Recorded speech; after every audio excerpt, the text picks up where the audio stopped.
minta dilahirkan. Jadi sebetulnya malah Agnes yang berhutang ke anak-anaknya Agnes karena mereka sudah hadir di dalam hidupnya Agnes.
Persalinan pertama, we don't know what to expect, how it's gonna goes.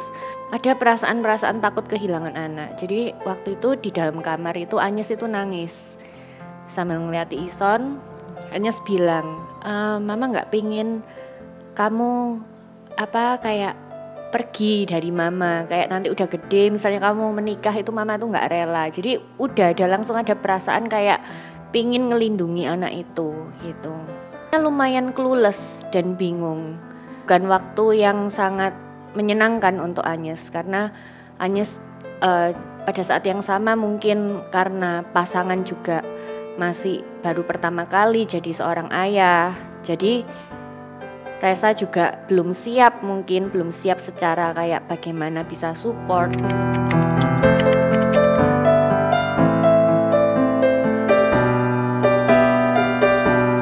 Nah ini ada insting keibuan yang memang Tuhan izinkan kita sebagai ibunya itu untuk merasakan. Jadi selalu ingin dekat sama anak juga, selalu pingin, pokoknya walaupun anaknya tidur itu pingin lihat aja gitu. Dan pada saat itu mungkin juga karena Reza belum siap ya, jadi tapi dia juga dengan maksud yang baik. Oke, ini babynya dititipkan dulu aja ke suster supaya kamu bisa tidur. Nah, padahal Agnes di dalam hati kecil Agnes itu Agnes pingin untuk tidur bareng sama babynya ini. Tapi karena Agnes juga tidak punya pengalaman menjadi seorang ibu, Agnes mikir kayak mungkin tuh perasaanku aja, mungkin yang dikatakan pasanganku tuh betul juga ya, aku harus istirahat supaya seger gitu besok paginya. Nah, pada kenyataannya itu bukannya justru membuat Agnes bisa lebih istirahat, tapi malah kepikirannya Agnes sangat pingin untuk memberikan ASI kepada anaknya, Agnes pingin menyusui. Tapi karena memang tidurnya itu dipisah, sehingga yang namanya koneksi antara anak kan memang menyusui itu bukan tentang memberikan ASI aja, tapi juga proses pengenalan kita kepada anak kita, bagaimana anak juga mendapatkan rasa aman dari kita ketika menyusui.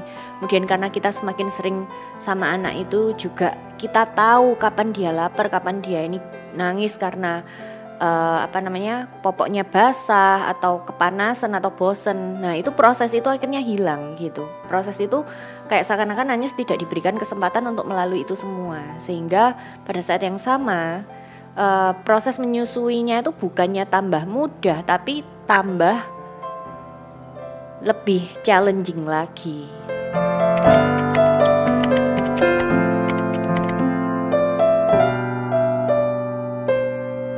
Shock gitu. Agnes juga merasa kecewa. Kenapa ya kok saya sebagai seorang ibu kok bukannya bisa mampu memberikan ASI kepada anak saya, tapi malah saya tidak bisa membantu anak saya untuk thrive di pertumbuhannya. Ini kenapa sih kok anakku nggak bisa naik berat badannya, apa ada yang salah? Tapi pada waktu itu nggak tahu yang salah itu apa, proses menyusuinya kah atau nutrisinya itu nggak tahu sama sekali. Jadi ya nangis kayak gitu, ya kerasa nangis ini gimana. Terus mau memberikan susu formula itu juga nggak rela, karena kan di kalengnya susu formula pun ada tertulis kan ASI adalah yang terbaik gitu. Jadi nggak rela, terus kemudian kecewa, penasaran. Bahkan ketika Ison udah umur kayak 2 tahun itu Agnes tidak merasa bisa connect ke anaknya Agnes.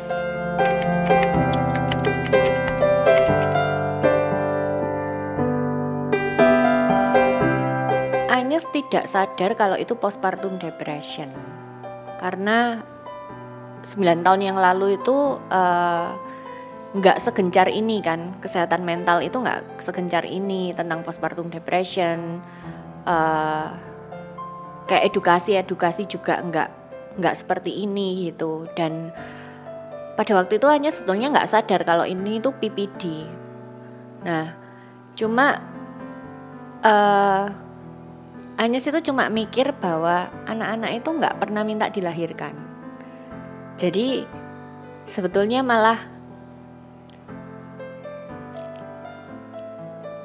Agnes yang berhutang ke anak-anaknya Agnes, karena mereka sudah hadir di dalam hidupnya Agnes. Agnes terus-terusan berusaha untuk bangun koneksi gitu. Hubungannya juga diperbaiki, kayak lebih banyak main sama Ison. Terus kemudian juga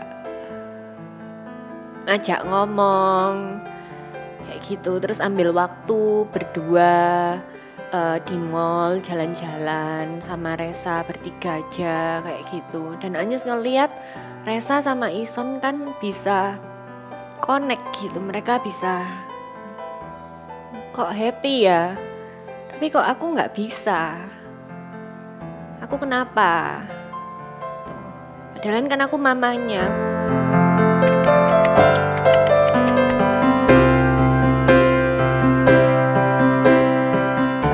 Berdua, ngurusnya juga berdua. Jadi apapun yang dirasakan sama istri kalian itu valid. Kalau mereka pingin menyusui anaknya, mereka pingin tidur sama anaknya, mereka merasa kayak kok kayaknya aku nggak cocok ya sama suster yang ini, itu perasaan mereka tuh valid. Karena memang Tuhan mengizinkan kita sebagai ibu itu punya insting yang untuk melindungi anak-anak kita gitu. Sehingga mungkin sebagai pasangan itu kita supportnya tuh bukan cuma sebagai ya udah aku nemeni kamu, aku nyuciin alat pumpingmu, tapi juga mendukung dan ngajak ngomong istrinya tuh apa sih yang diperlukan. I'm not alone, we are in this together.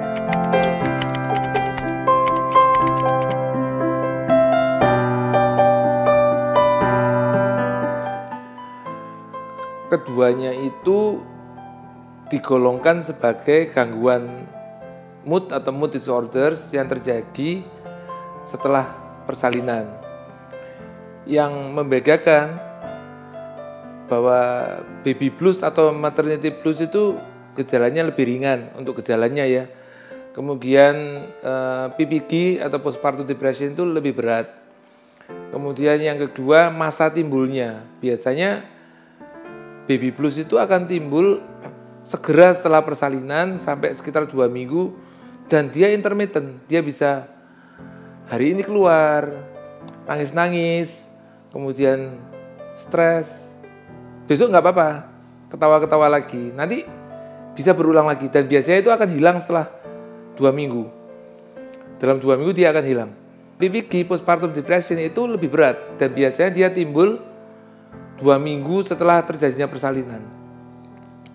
Dan seringkali PPG ini butuh pertolongan karena gejalanya yang terberat, dia bisa melukai diri sendiri, bahkan sampai keinginan untuk suicide atau bunuh diri.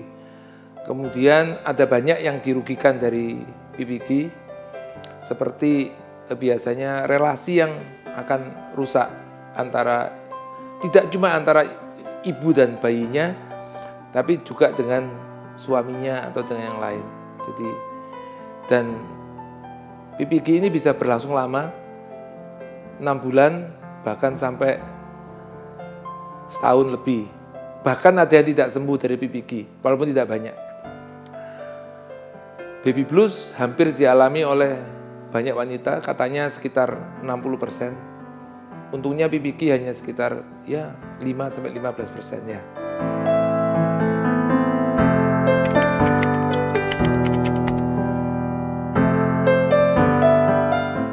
Kalau langkah yang terbaik bagaimanapun tetap kita butuh support system ya, jadi dukungan dari sekitar. Satu ya bangkitkan kembali ke positive thinking, pikiran positif bahwa ini adalah suatu anugerah, kebahagiaan dengan adanya anak ini, kemudian dukungan dari sekitarnya. Jadi kalau baby blues ya, jadi kalau baby blues. Tapi kalau PPG mau tidak mau harus butuh dukungan tenaga ahli. Karena seringkali PPG ini membutuhkan terapi obat. Sedang pada baby blues tidak perlu.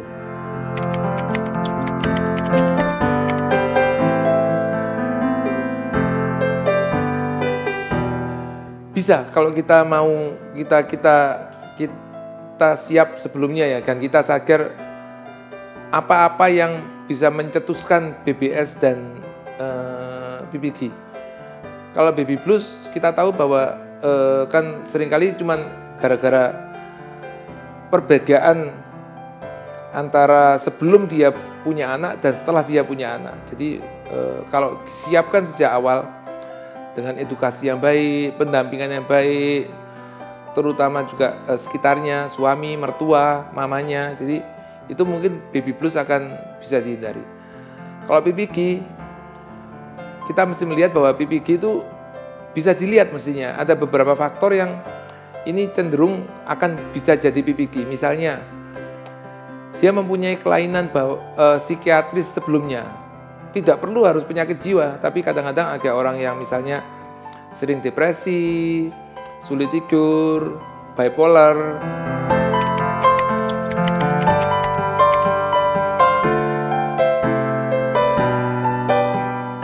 Nah, satu, ingat bahwa PPG tidak cuma kena ke istri ya. Kadang-kadang ada suami yang bisa PPG juga loh ya. Jadi makanya suami juga harus menyiapkan, jangan cuma mikir, wah nanti aku punya anak jadi papa, selesai. Satu. Kemudian yang kedua, ingat bahwa istrinya itu manusia biasa juga yang sebelumnya tidak tahu apa-apa dan sekarang ketambahan beban bayinya. Jadi suami harus menyadari bahwa istri itu tetap butuh pendampingan, butuh support, butuh ada yang membantu, butuh ada yang menguatkan. Ternyata pada mereka yang ibu rumah tangga murni itu risiko dari PPG lebih besar dibandingkan pada ibu yang bekerja. Perlu peran serta dari suami, peran serta dari keluarga mama dan mama mertua untuk mensupport, terutama kalau ini pada kehamilan yang pertama. Ya.